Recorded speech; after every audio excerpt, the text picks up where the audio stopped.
Pour quelle raison avorter? La plus communément avancée est que l'enfant, n'étant pas désiré, ne sera pas aimé et sera donc malheureux. Et pour éviter à l'enfant d'être malheureux, on préfère donc le tuer. Mais qui peut choisir, à la place de quelqu'un d'autre, d'être heureux ou malheureux?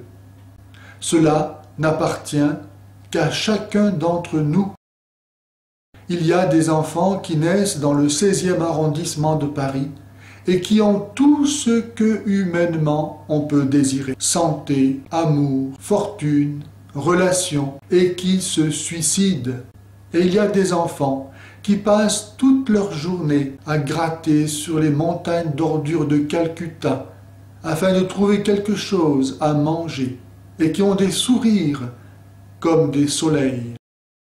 Le bonheur, c'est une question de liberté éminemment personnelle.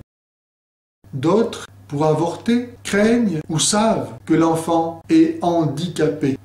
Mais faut-il tuer tous les handicapés? Il peut arriver à chacun d'entre nous d'avoir un accident et de perdre un bras. Faudra-t-il nous tuer parce que nous serons handicapés? Je connais Jérôme qui est né sans cuisse, un cul-de-jatte. Il marche sur ses mains ou avec un appareillage ou sur un petit chariot roulant. Eh bien, Jérôme s'est marié, il est père de famille de plusieurs enfants, 3 enfants. Ses parents, à sa naissance, l'ont abandonné. Mes amis l'ont accueilli comme leur propre fils. Et aujourd'hui, lui-même est heureux de vivre. Combien comme Jérôme, qui n'auront pas eu cette chance parce qu'ils étaient handicapés. D'autres disent que l'enfant appartient à sa mère, qu'il est une partie du corps de la mère. Eh bien, la science montre que cela est faux, car les 46 chromosomes du petit fœtus ou de l'embryon sont ceux qui viennent du père et de la mère dans une combinaison unique et personnelle. Et le rhésus sanguin, comme les tissus de l'enfant, sont différents de ceux de la mère. Mais il est clair qu'avec un patrimoine génétique, un rhésus des tissus différents, on ne peut pas dire que l'enfant est une partie du corps de la mère. D'autres se consolent en disant qu'ils en feront un autre, mais cet autre ne sera pas celui qui aura été avorté. Chaque être conçu est unique et voulu et aimé de Dieu de toute éternité. Et qui sait si dans le plan de Dieu, ce petit enfant que l'on veut tuer n'est pas destiné à devenir pour sa patrie un bienfaiteur, un savant, un saint. Si la femme est libre de son corps, l'enfant a le droit de vivre. Et la liberté de la mère ne peut pas aller contre ce droit de l'enfant.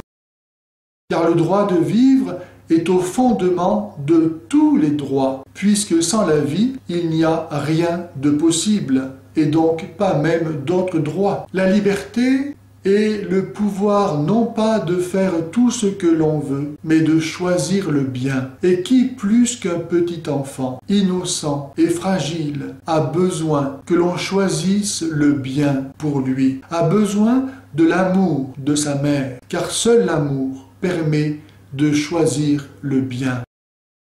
Mais les femmes sont-elles vraiment libres lorsque tant de pression s'exerce sur elles pour qu'elles avortent, et en premier lieu de la part du père de cet enfant qui les menace de les abandonner, de la part de la société qui est organisée pour que l'avortement soit toujours proposé comme la solution à tous les problèmes de grossesse? D'autres justifient l'avortement au motif que les parents ne peuvent pas élever l'enfant. Mais combien de couples stériles ou de familles généreuses sont tout disposés, tout heureux d'accueillir en leur foyer un enfant pour l'élever. Aussi, plutôt que de le tuer, vaut-il mieux lui donner cette chance et de vivre et de connaître de tels gens désireux de l'aimer.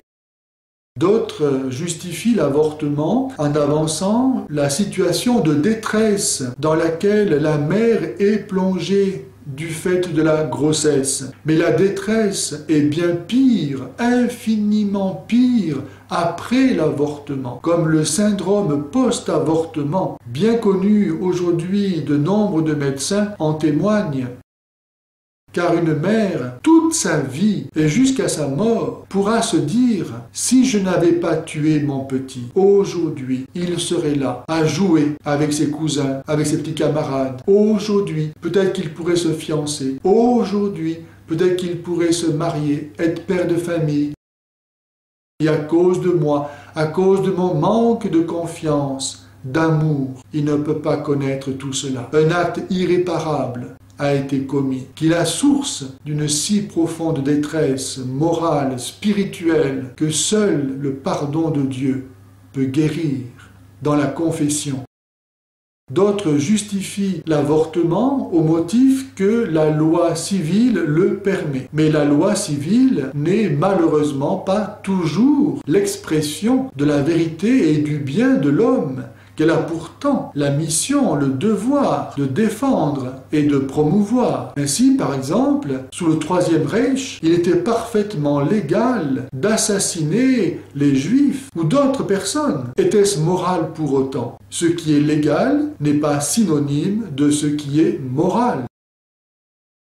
Savez-vous ce que l'on fait du petit enfant qui est avorté? Soit il est mis dans une poubelle et passé au four crématoire, ou bien il va servir pour des produits de cosmétiques, pour la beauté de ces messieurs-dames, soit il va servir d'expérimentation, étant artificiellement maintenu en vie et souffrir toutes sortes d'abominations. Le plus grand destructeur de la paix aujourd'hui dans la société et dans le monde, disait Mère Teresa, prix Nobel de la paix, et l'avortement. Et en effet, si une mère peut tuer son petit enfant, qu'est-ce qui peut nous empêcher de nous entretuer les uns les autres, au motif que les uns sont handicapés, les autres non désirés, etc., etc. Dans l'Empire romain, le pater familias avait le droit de vie et de mort sur ses enfants, et c'est l'Église qui a aboli ce droit, reconnaissant à tout être humain, depuis sa conception, parce qu'il est un être humain, le droit de vivre. La solution, c'est toujours un plus grand amour. C'est de savoir aimer comme le Christ nous a aimés. Et c'est là la condition du bonheur pour soi et pour tous.